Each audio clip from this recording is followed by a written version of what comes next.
수가성 여인을 만나신 예수님, 이 부분에 대한 어떤 관점을 조금 달리해서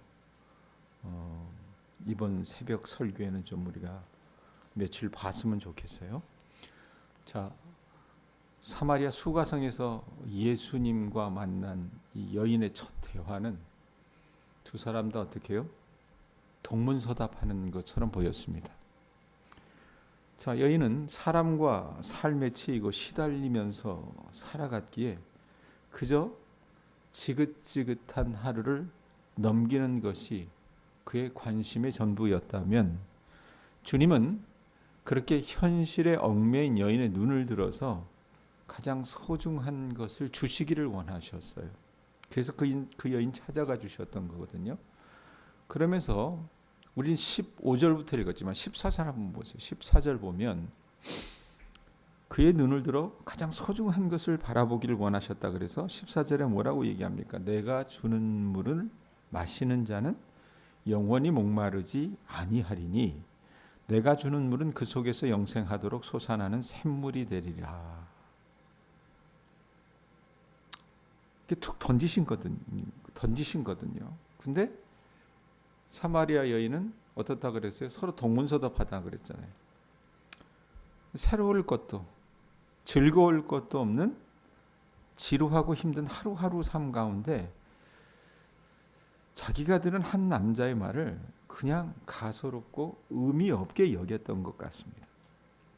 그래서 아무런 기대도 없이 그저 물이 있다면 자기에게 주어서, 그런 물이 있다면 자기에게 주어서 내가 다시 그 물을 길러오지 않게 해달라고 비아냥거렸다 그 말입니다. 자, 이 여인의 말에 예수님께서 비아냥거리니까 예수님께서 뭐라고 얘기하십니까? 16절 보면 뭐라고 얘기해요? 뭐라 그래요? 가서 내 남편을 불러오라, 이렇게 말씀을 하세요. 이 말은요, 예수님 보시기에 여자가 너무 무식하고 속물이라서, 그 당시의 여자는 지금 여자가 아니라니까요. 너무 이 여자가 무식하고 속물이라서 영생의 물을 말해도 도대체 알아듣지 못하고 마실 물만 말하고 거기에만 관심이 있는 것 같으니까 답답해서 남편 데려오라고 얘기하는 건가? 예? 왜 갑자기 남편을 데려오라고 말하는가? 가장 보편적인 설명은 여러분 뭡니까? 우리가 17절 말씀 보면 알겠지만 예수님이 이 여인의 과거 행적을 다 알고 계셨다라고 하는 것을 말씀하시면서 어떤 사람을 꿰뚫어 보시는 이 메시아의 신적인 능력을 보여주기 위해서라고 우리가 여러분 이해한다 그 말입니다. 자, 어찌됐건 예수님이 16절에 뭐라고 해요? 내 남편을 데려오라고 얘기합니다. 자, 주님이 다짜고짜 남편을 데려오라고 하는 이 말에 여인은 어떻게 했을까요? 아마 적지 않이 불쾌했을 겁니다. 그래서 이 여인은 당신이 뭔데 내 남편을 데려오라 말라 하느냐? 그렇게 할 수도 있었을 텐데 불쾌는 했지만 어때요? 따지지는 않았던 것 같습니다. 그래서 회피해요. 17절에 뭐라고 얘기합니까? 데려오라고 하니까 이 여인이 17절에 뭐라고 얘기해요? 나는 남편이 없나이다, 이렇게 말합니다. 여러분, 우리가 사람하고 대화할 때 어떻게 해요? 더 이상 말하고 싶지 않을 때 아마 대충 이런 식으로 대화를 끝맺지 않을까 싶어요. 나는 남편이 없나이다. 남편 데려오라니까. 자, 그런데 그 여인의 사정을 주님이 훤히 꿰뚫어 보셨다 그랬잖아요. 그래서 뭐라고 얘기합니까? 다시 보세요. 뭐라고 얘기해요? 17절 뒷부분에 보면 내가 남편이 없다 하는 말이 옳도다. 18절 너에게 남편이 5 있었고 지금 있는 자도 내 남편이 아니니 내 말이 참되도다, 이렇게 이야기합니다. 이제껏 여러분 5 남편을 거쳤고 지금 살고 있는 남자도 정식 남편이 아니라면 이 여자의 삶이 여러분 어떻겠습니까? 말해 무엇하겠냐고 말입니다. 자, 그런데 어떻게 보면 이 여인의 치부일 수 있잖아요. 그럼 주님이 여러분 왜 이 말을 하시는가? 이 여인의 과거의 어떤 사연 있는 과거를 들춰내서 이 여인에게 수치심을 느끼게 하려고 하신 것인가?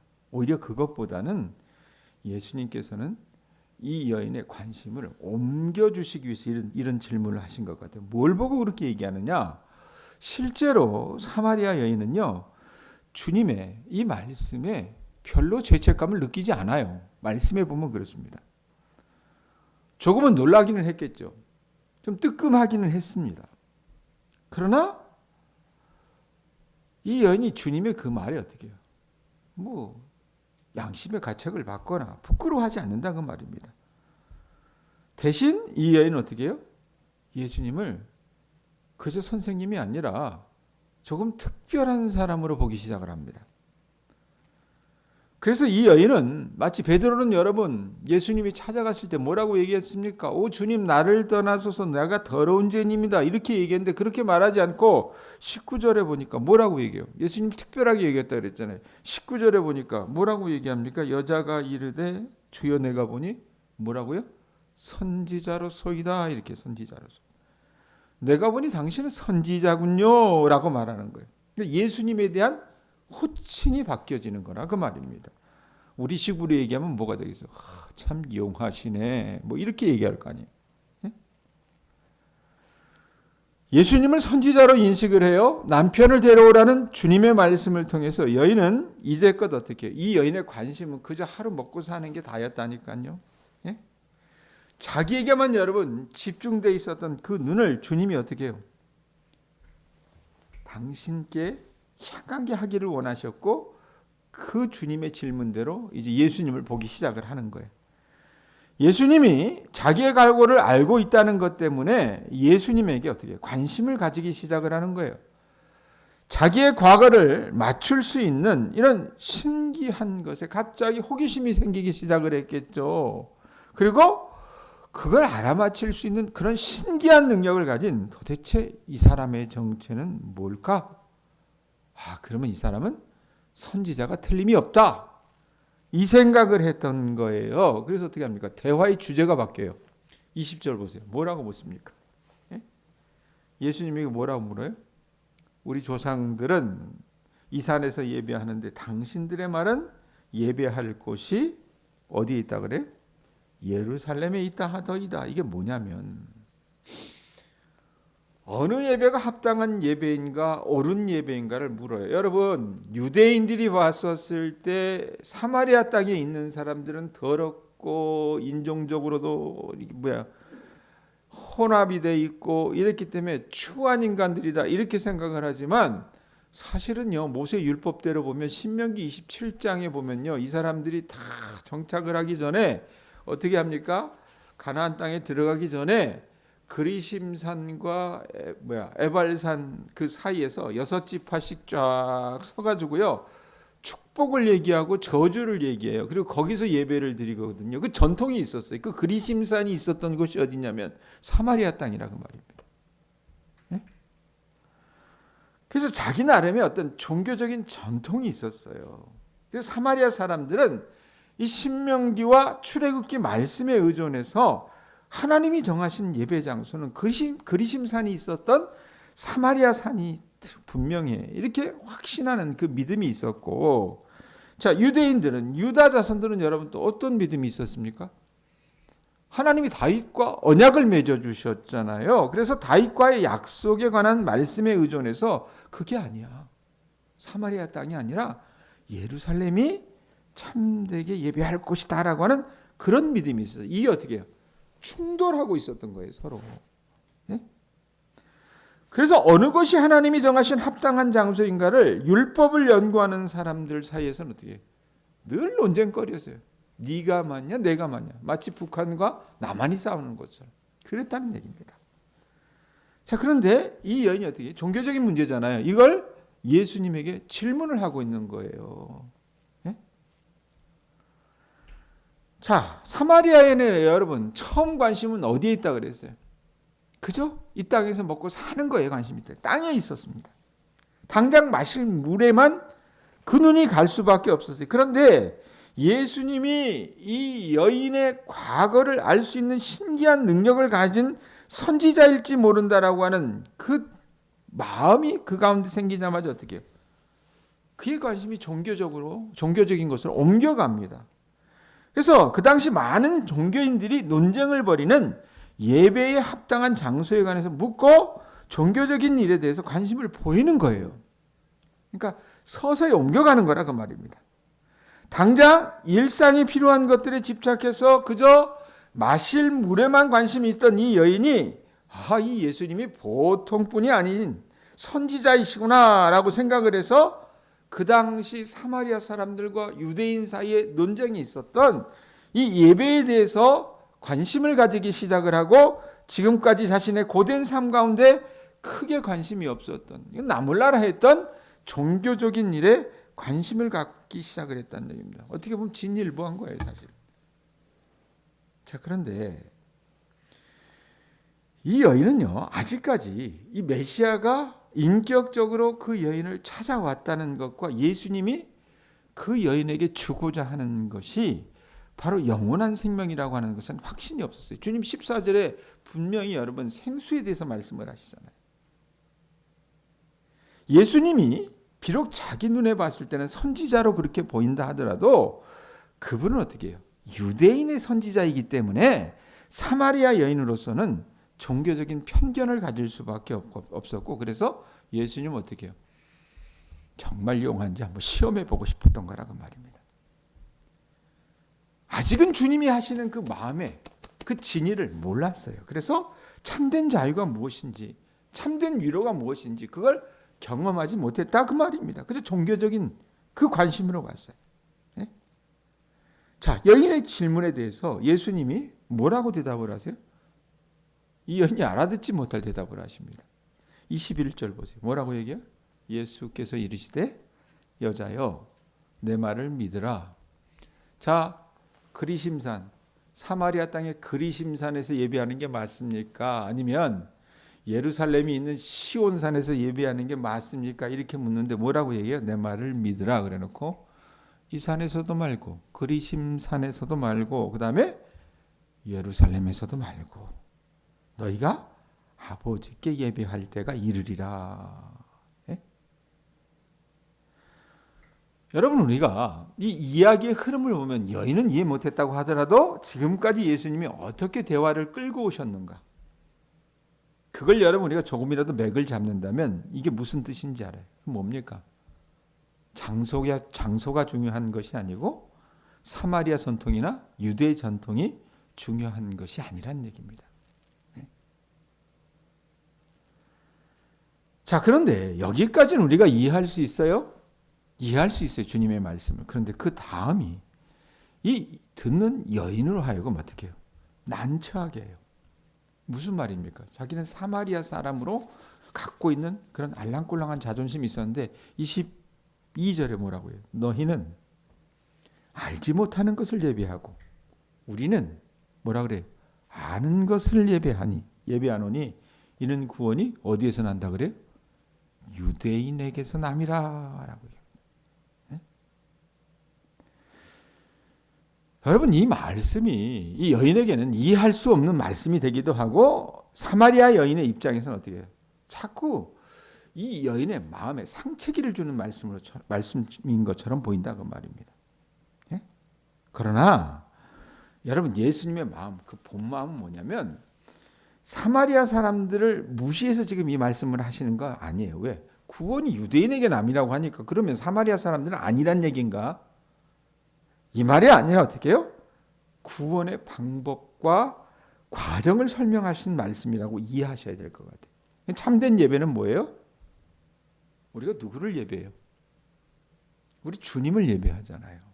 참된 예배는 오직 메시아의 오심으로 완성된 구원을 통해서만 가능한데 이 메시아가 어떻게 해요?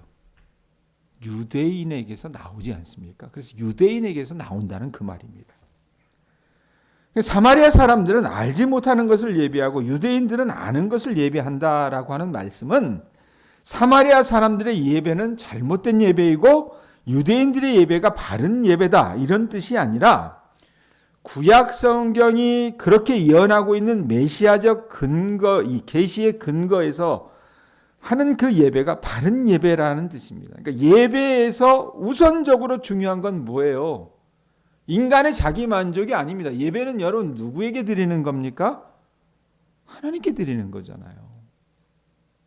그러니까 아무리 경건하고 엄숙하게 예배 드린다고 하더라도 그 예배 대상이 여러분 현대시대의 예배는 어떻습니까? 자기입니다.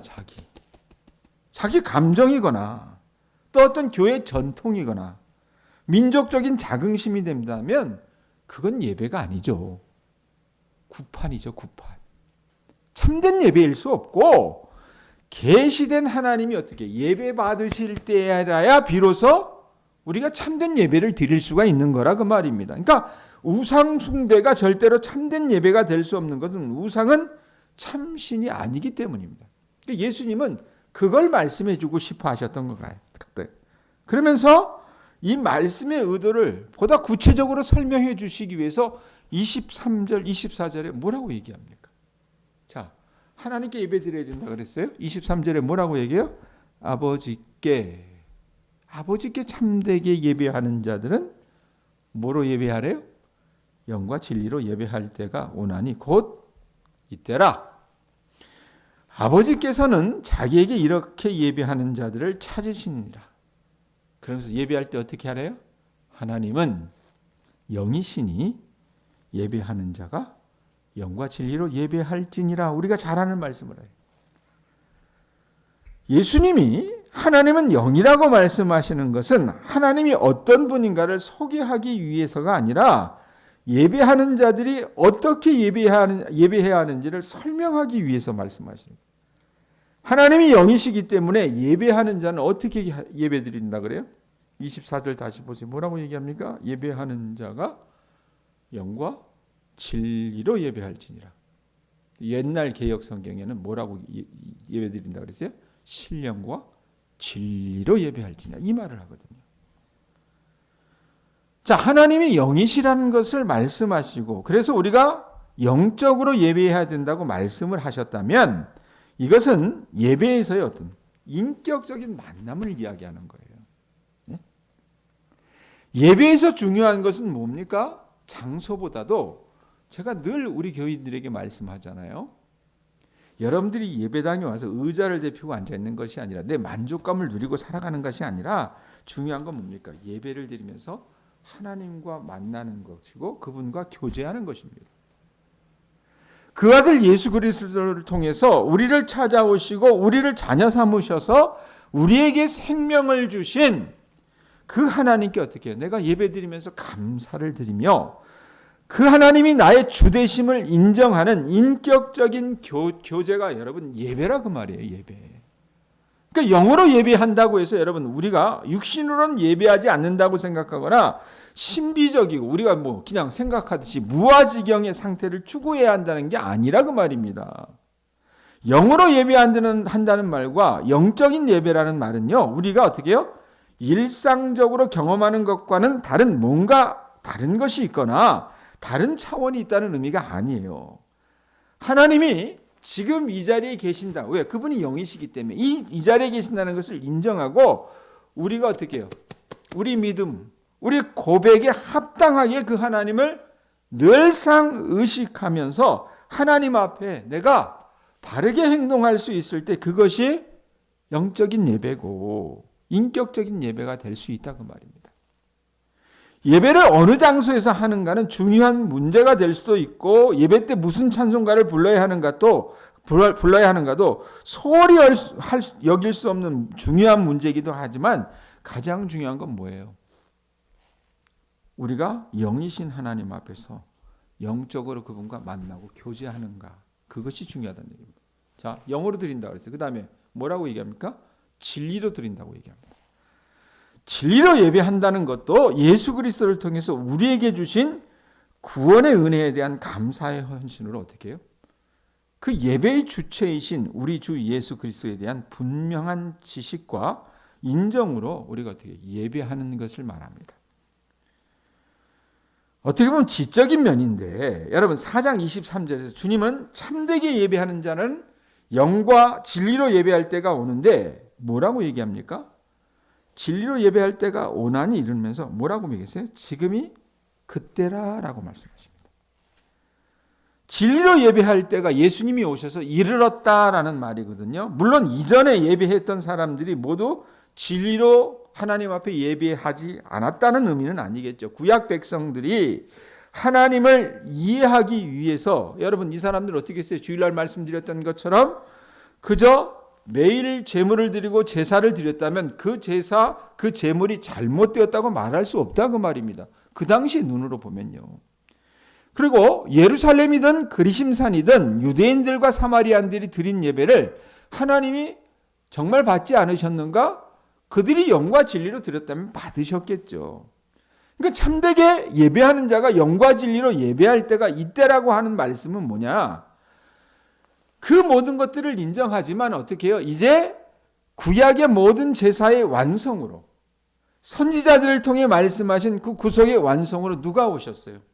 메시아인 예수 그리스도가 오셨으니까 그를 통하여 은혜의 보좌 앞에 담대히 나갈 수 있게 된 것이 진리고 진실이다라는 의미입니다.